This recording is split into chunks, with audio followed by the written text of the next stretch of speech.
Hi everyone, Sue here from Maze again. Now, as the new term approaches, I know that lots of people's children will start to have elevated stress and anxiety levels again with the idea of going back to school. The best ways to support your child with school anxiety.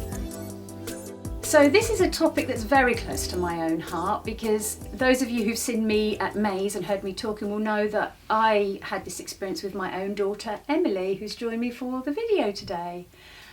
So Emily as a baby was always very anxious, and that translated into such a lot of school anxiety, but here she is fully grown up, and you're at university now, aren't you? Yeah, I'm in my second year at university studying psychology and early childhood studies, and this year I was excited because I got to do a SEND module, and I just did a presentation a few weeks ago looking at school anxiety because I wanted to look at, I thought, oh maybe because it's been a few years since I left, that maybe it's reported a bit differently now and that there's more of an understanding about it. And I actually didn't find that. I found that it's still getting reported as absentee children and that parents are still getting fined just because maybe the attendance is not what schools would like. Yeah, exactly. So that's what we thought we would do today, is cut through all of that media reporting, cut through all of that pressure, and based on our experiences as child and parent, give you the benefit of our experience, listen to them and take really seriously what they're telling you or what their behaviour tells you. I don't think it's ever okay to carry a screaming distressed child into school because you're worried about that they won't get an attendance mark in the register. And we definitely had that point in our journey, didn't we? I remember coming to a point of saying, I'm not going to force you anymore. Yeah, it was really nice when the first time you told me that you and Dad were on my team. It made me feel a lot less anxious when I was at home because it takes away that stress of thinking, oh, how am I going to talk to my parents about it if you maybe think they don't understand. So to know they do understand and they're on your side, it makes things a lot easier. Yeah, definitely. So we were then able to think about how do we tackle each day, weren't we? Yeah. Definitely. Good close communication with the school. So you need to let them know what's going on for your child. If possible, you need to provide them with some kind of evidence or a report from a professional. That does help, particularly in relation to the issue of attendance that Emily mentioned. But just having that good close communication. Because I remember for Emily at school, they used to say to me, oh, she's fine when she's here. She's always got a smile on her face. But we knew, didn't we, that you weren't really fine. So that close communication with the school really does help. Yeah, it was really nice to every day when I would show up, or not always every day, but when I would feel brave enough to go, that there would be a friendly face there, the same, or mostly the same person there, that would understand and check I'm okay, and not just think, oh, she's not here enough, but someone that understood. Yeah, that's the key, isn't it? Having those people support your child that can really understand what they're going through and they acknowledge it and they say the right things. And it can be something really small or a small word, but those things can make all the difference. There needs to be a plan for your child. And it needs to be a plan where the child's wishes and needs are taken into account so that they feel that they're part of the plan and it's not just something that's being done to them. And this needs to be agreed with the school and little small steps put in place so that the child knows what to expect and so that there are no nasty surprises.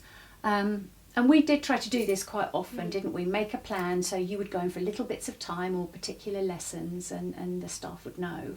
Yeah, I always found it really helpful to have a plan for at least the whole day in advance, because there were maybe some lessons I'd feel comfortable going to on my own, but some lessons made me more anxious and I would need an extra member of staff there.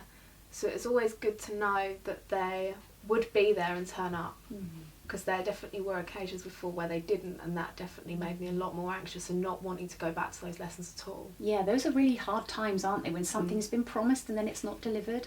And I think the other thing that's really tricky is if you turn up for one lesson and it's gone really well and then they say to you, you're fine, you can stay for the rest of the day, if that's not been agreed. Yeah, that's definitely, I've had that happen to me a few times as well, because I'd often just try and look like I was happy with it even though I wasn't, because you've got a school full of 900 other people, you don't want to cry in front of them. Exactly, it's tough, isn't it?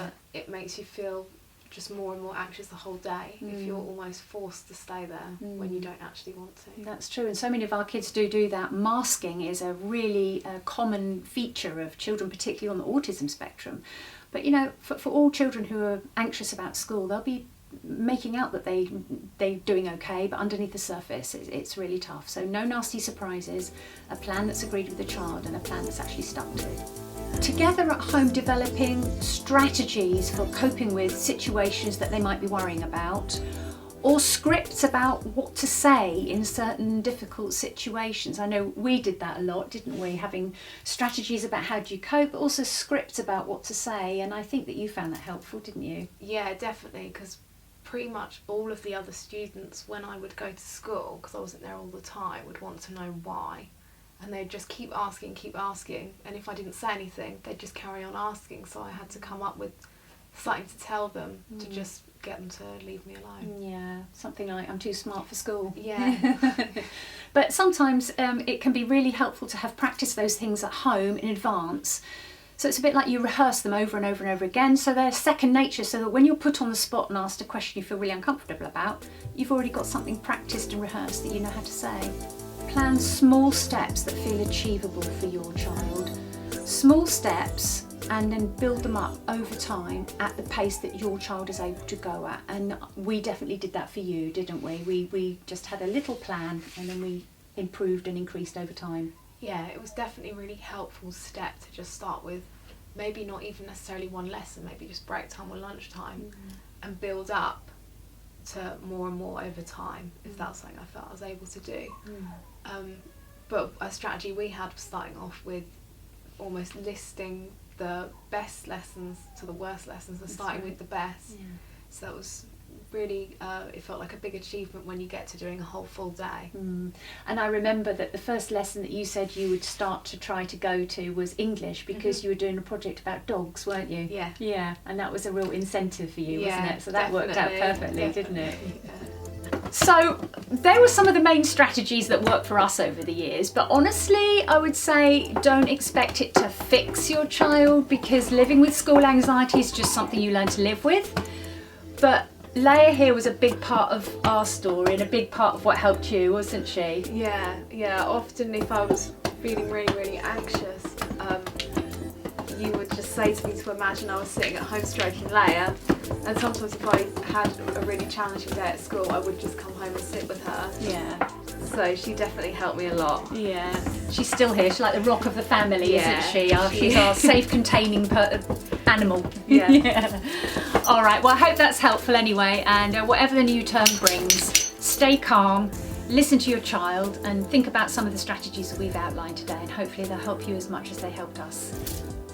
Thanks for being in the video with me. Thanks for having me.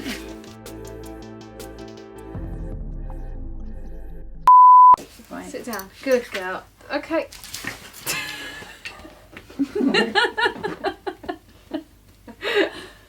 Leia, honestly, you're never going to make a Hollywood star. Not really. You're not going to win Britain's Got Talent like that. Come here.